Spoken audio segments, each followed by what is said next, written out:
We are the Florio network, and we've got the sensory emergency bus, which is a decommissioned ambulance that we changed to make a community space that's more accessible for everyone, because we feel that spaces are just more than physical access. There needs to be access for all.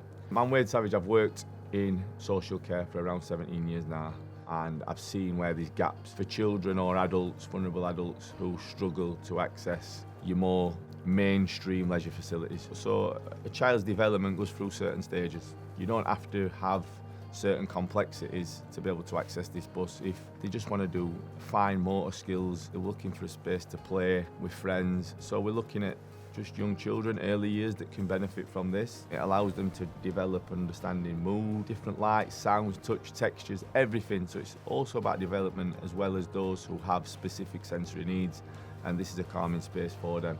We'll work with children as young as 1 or 2, and we will work with a 60-year-old individual that's got complexities that needs a space like this. So the space across who I'm willing to work with, or why I've put this together, is very, very wide. To help families, I understand with certain diagnoses, you need things to happen quite quickly and in a timely manner. The bus is designed that I pull up on your driveway, and within 10 seconds I'm pulled up, parked up, and the van's fully switched on. I'd also do an assessment prior to that with certain individuals. If there's certain things on the bus that are too overwhelming for them, again, a couple of seconds, I have the van set up for that specific individual and their needs and wants.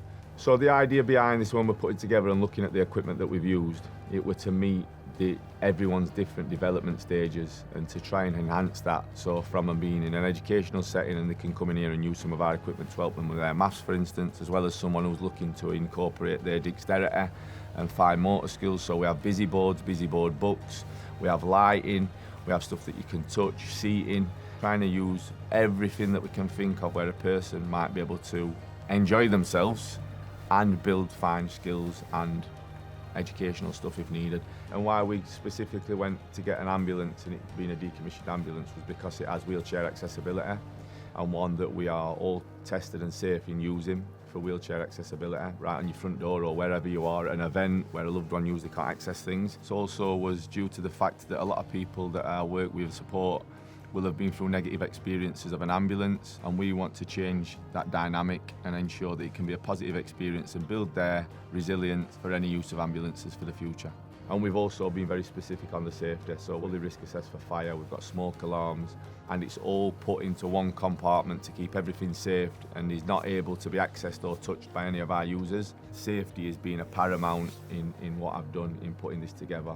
We've been up and down the country because we're working nationwide, as far as Devon, Exeter, as we are based in Sheffield, to different horse racing courses to give a sensory space with autism in racing.